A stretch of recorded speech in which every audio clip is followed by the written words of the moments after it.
Yes welcome my dear students. देखो आपके सामने जो हमने थंबनेल बनाया है वो बायोलॉजी का 30% से रिड्यूस सिलेबस है। यानी हाल ही फ़िलहाल में जो आपके टॉपिक डिलीट हुए हैं, जो चैप्टर डिलीट हुए हैं, हम उनकी बात करेंगे। तो शुरू करते हैं और देखते हैं कि क्या कुछ डिलीट हुआ, कौन कौन से टॉपिक हटाए गए आपके सिलेबस से, या फिर कौन से पार्ट आपके सिलेबस में अब नहीं रहे और आपको क्या पढ़ना है। ऐसा तो नहीं कि आप जो है किसी गलत डायरेक्शन में पढ़ाई करते रहो और वो पार्ट ही आपके सिलेबस से हटा दिए गए हों। तो चलते हैं, देखते हैं क्या कुछ डिलीट हुआ, कौन से पार्ट हटाए गए हैं। तो जैसा कि मैं आपके कन्हैया इंटर कॉलेज में पोस्टर बायोलॉजी फैकल्टी और मोर देन 3 इयर्स का मेरे पास एक्सपीरियंस है। और हमारे जो सब्जेक्ट हैं वो 10th साइंस, 11th बायोलॉजी और 12th बायोलॉजी, पर मेरा जो मेन फोकस होता है वो 10th की साइंस और 12th की जो बायोलॉजी है। ये दो सब्जेक्ट जो होते हैं ये जो यूपी बोर्ड ओरिएंटेड होते हैं, यानी इसमें ज़्यादा फोकस होता है।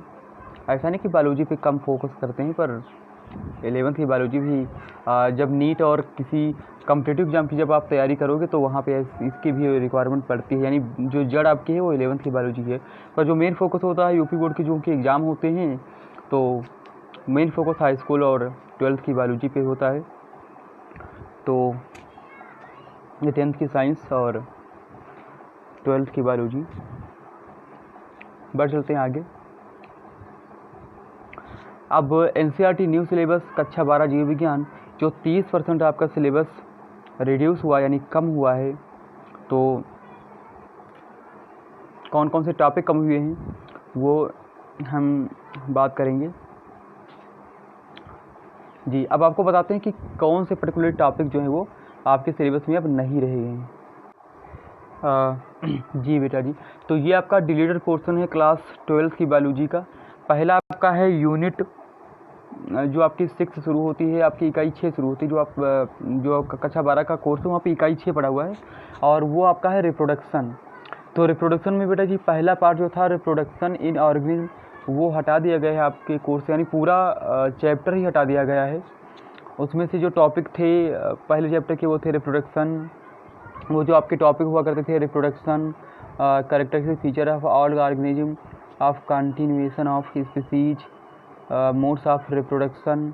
इसके अलावा एसेक्सुअल रिप्रोडक्शन और सेक्सुअल रिप्रोडक्शन थे। एसेक्सुअल रिप्रोडक्शन के अंतर्गत reproduction by fission, sporulation, budding, gemmule formation, fragmentation, vegetative propagation, ये सारी चीज़ थी अब कोर्स में आपके नहीं रही।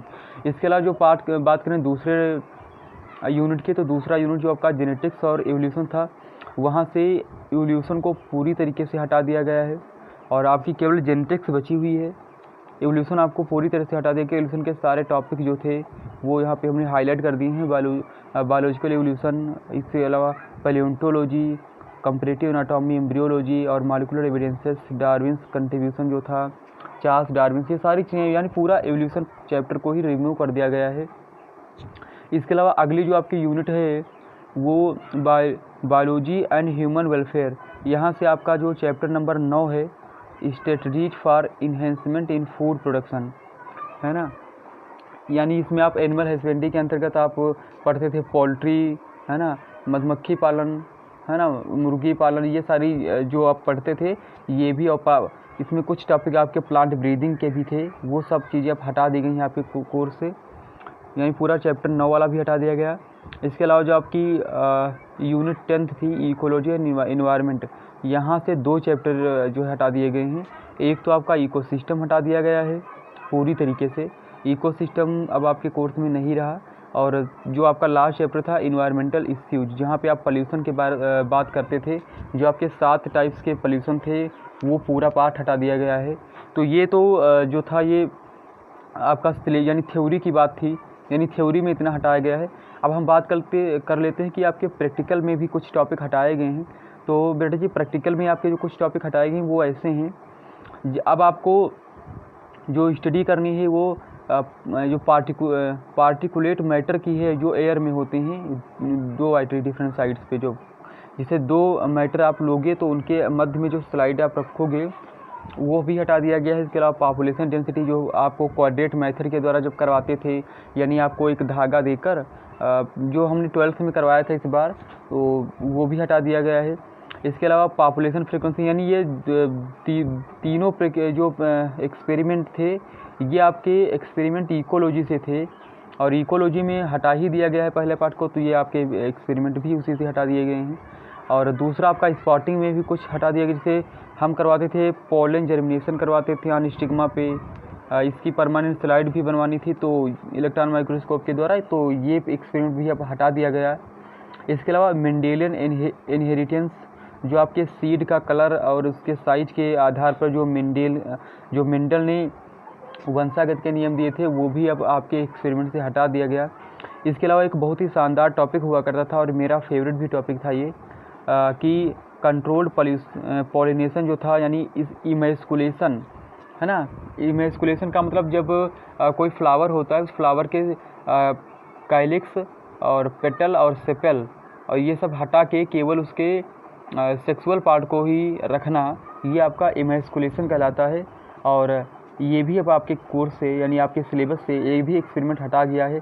इसमें आपका टैगिंग और बैगिंग, यानी ये जो आपका एक मिनट जो आपका यहाँ पे कंट्रोल पॉल्यूशन में आपका इमेस्कुलेशन तो हटा दिया गया, साथ में टैगिंग और बैगिंग। जब जैसे कोई फ्लावर है, फॉरएवर ये ऐसे कोई फ्लावर है, ये फ्लावर जब होता है तो फ्लावर में ऐसे यहाँ पे ऐसे काइलिक्स लगे होते हैं। इसके अलावा यहाँ पे ऐसे बहुत सारे जो है इसमें पेटल होते हैं। पेटल का मतलब जो फिर इसमें ऐसे इसके वो निकले हुए होते हैं, एंथर वगैरह, है ना, स्टिग्मा वगैरह। तो ये इन सब को रिमूव कर देना, इन सारे पार्टों को रिमूव करना, ये आपका कहलाता है इमेस्कुलेशन। और फिर इस सेक्सुअल पार्ट को कंजर्व करना कहलाता है टैगिंग। और इसको यदि किसी पॉलीथीन से बांध देते हैं, उसको कहते हैं बैगिंग। अब ये वाला प्रयोग भी आपके कोर्स में नहीं रहा,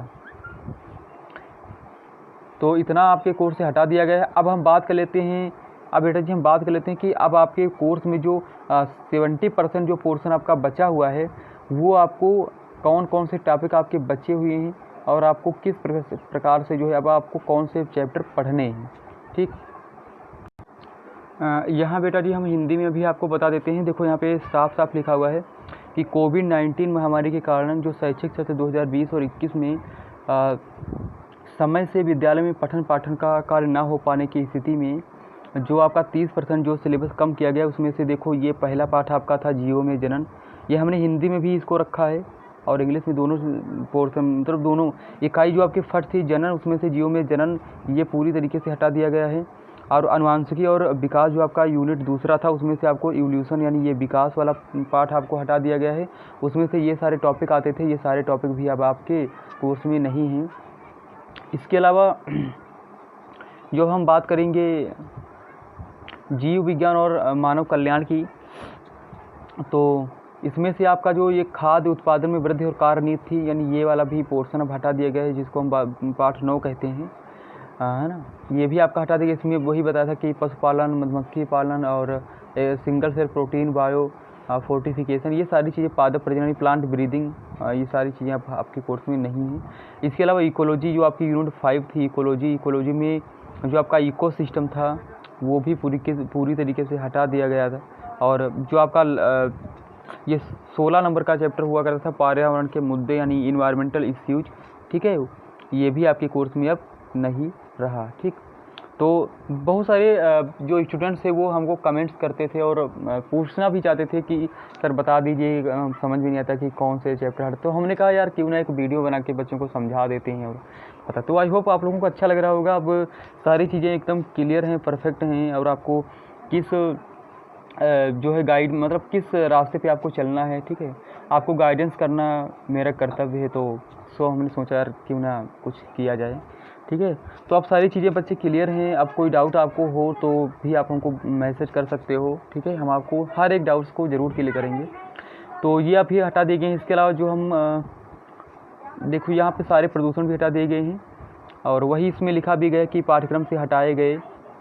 अब ये आपके एक्सपेरिमेंट कौन कौन से हटाए गए हैं, तो वही था ये आपका जो निलंबित सस्पेंशन पार्टिकल वाला एक प्रयोग होता था, जो वायु में सस्पेंस पार्टिकल थे उनका अध्ययन करना होता था, ये भी हटा दिया गया है।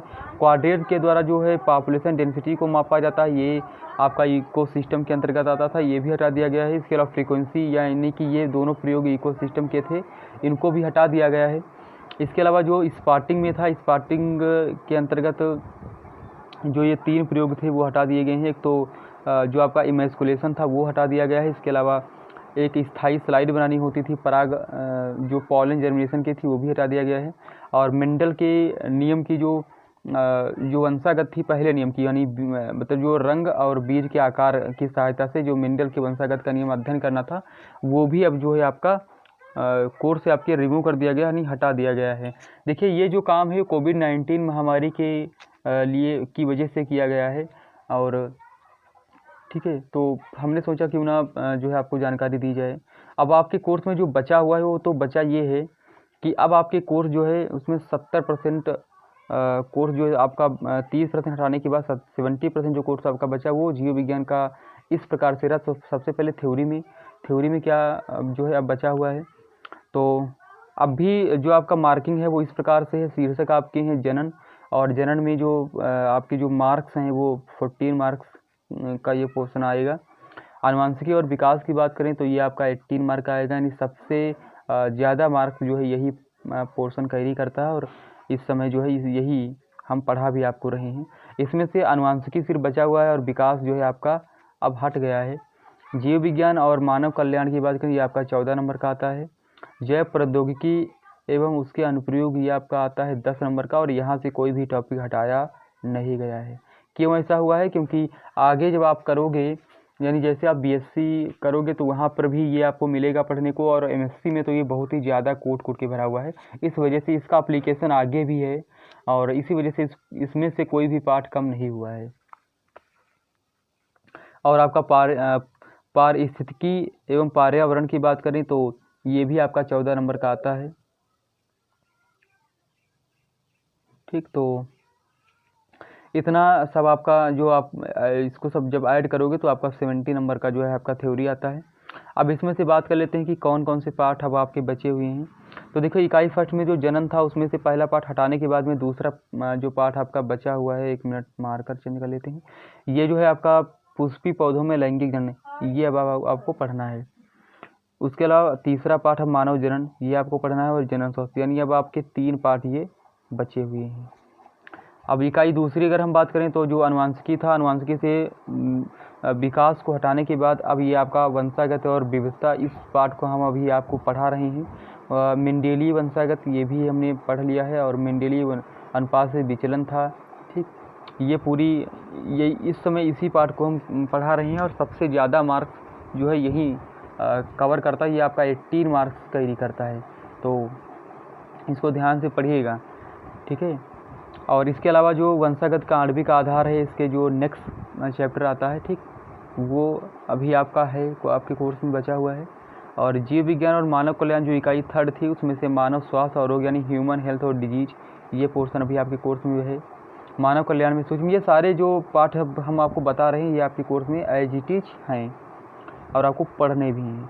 इकाई फोर्थ में जैव प्रौद्योगिकी और उसके अनुप्रयोग, ये भी इसमें से आपका जो बायोटेक्नोलॉजी वाला है, जैव प्रौद्योगिकी और इसके सिद्धांत और इसकी जो प्रोसेस हैं वो सारी चीज़ें इसमें हैं।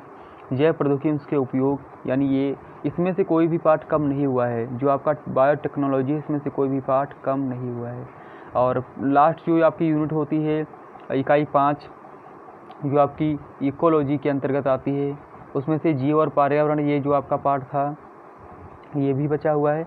और दूसरा पार्ट इसमें से हटा दिया गया है ना, इकोसिस्टम वाला। और तीसरा पार्ट आपका फिर बचा हुआ है जैव विविधता एवं संरक्षण, यानी बायोडाइवर्सिटी एंड इट्स कंजर्वेशन, ये आपका बचा हुआ है। और आखिरी का जो पार्ट 16 नंबर का था इन्वायरमेंटल पोल्यूशन, वो हटा दिया गया। तो ये सारे पार्ट जो हम आपको बताए हैं ये आपके पार्ट अभी हैं आपके कोर्स में। अब प्रयोग में क्या बचा है, तो प्रयोग में देख लेते हैं क्या बचा हुआ है। देखिए प्रायोगिक जो आपका होता है वो समय 3 घंटे का होता है, और प्रयोग में आपको अभी स्लाइड पर जो पराग अंकुरण है ये आपका बचा है, यानी ये भी कोर्स में आपकी है। और सारी प्रयोग जो हम बता रहे हैं ये आपके कोर्स में भी हैं। और यहाँ पे जो आपका प्रयोग नंबर 2 आपका आता है, जो सॉइल की बनावट है यानी उसमें नमी है वो ज्ञात करना, उसकी वाटर कैपेसिटी ज्ञात करना, उसमें पाए जाने वाले पौधों का संबंध ज्ञात करना। इसके अलावा प्रयोग एक्सपेरिमेंट 3 की बात करें तो जलाशय में जो पानी एकत्रित होता है उसमें उसकी जांच करना, उसका पीएच ज्ञात करना, उसमें जीवित जीवों का अध्ययन करना। और चौथा जो एक्सपेरिमेंट है समसूत्री विभाजन का अध्ययन करना, है ना, प्याज की जो रूट होती है वहाँ से, और इसकी जो है एक आपको टेम्परेरी स्लाइड भी बनानी होती है। पांचवा एक्सपेरिमेंट जो आपका है वो है स्टार्च पर लार एमाइलेज की सक्रियता, मतलब जो है एमाइलम जो एमाइलेज एंजाइम होता है उसकी सक्रियता पर जो है प्रयोग करना। इसके अलग अलग प्रयोग आपके होते हैं। इसके अलावा जो आपका ये है पालक, हरी मटर और पपीता, इसको जो है यहाँ से पृथक करना, और ये आपका उसमें प्लांट वाले में आता है। इसके अलावा स्पार्टिंग की अगर बात करें तो स्पार्टिंग में आपका जो आपके पुष्प में पाए जाने वाले अनुकूलनों का अध्ययन करना, ये अभी है आपके कोर्स में।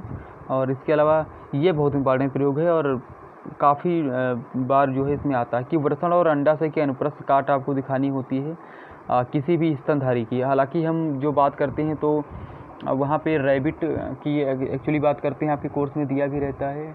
और इसके अलावा अगर कहीं नहीं दिया होता है तो कुछ और अगर मिलता है, फ़िलहाल ये तो लैब पे डिपेंड करता है कि उसमें क्या है उस समय। इसके अलावा प्याज में जो है मुकुल कोशिका और इसमें टिड्डे के जो आपकी ग्रासहोपर होती है टिड्डे के वृषण में सूत्री विभाजन करना, और ब्लास्टुला स्टेज का अध्ययन करना स्तनधारी में।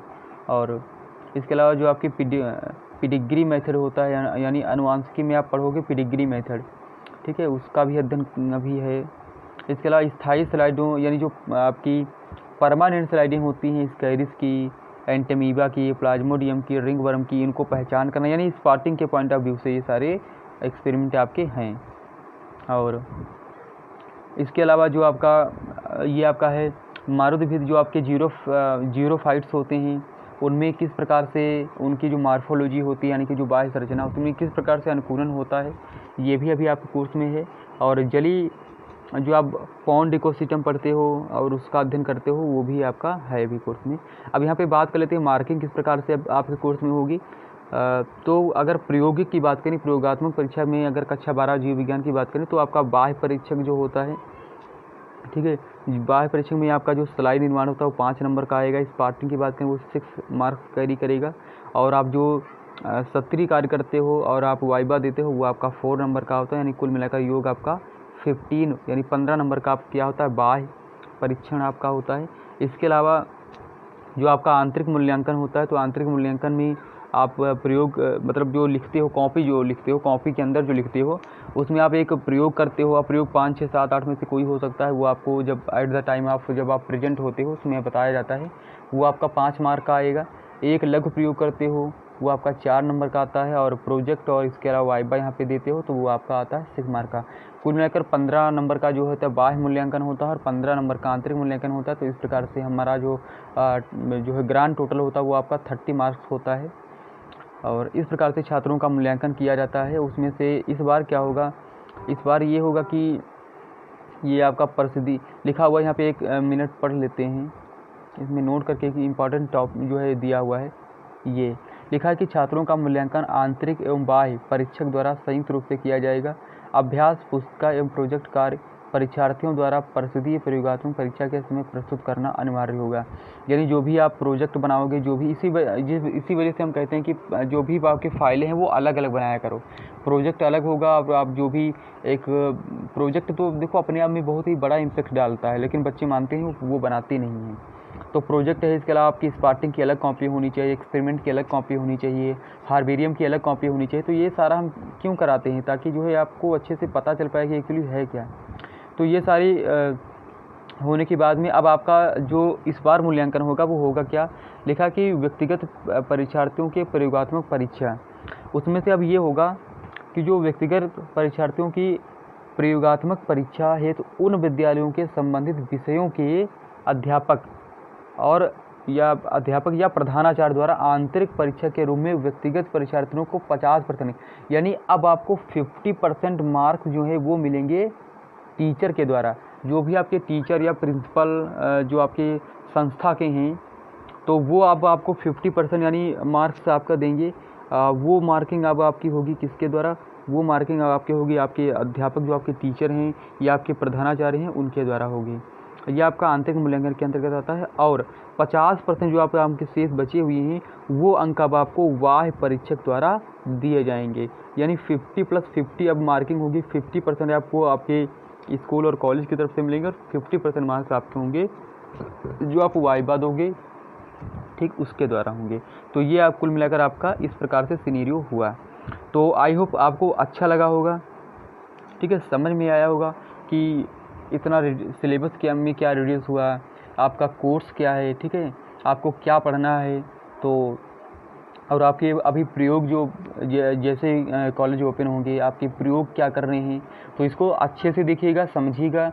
इसके बावजूद भी अगर कोई समस्या आपको आती है तो फिर भी आप हमको जो है मैसेज कर सकते हो, ठीक है, और फिर हम आपको जो है बताते रहेंगे कि क्या आपको पढ़ना है, ठीक है। यानी मोटिवेशन करना, आपको गाइड करना, इट्स माय ड्यूटी। तो हम अपना कर्तव्य ज़रूर करेंगे। तो आई होप आपको अच्छा लगा होगा, ठीक है। तो चलिए ठीक है, मिलते हैं।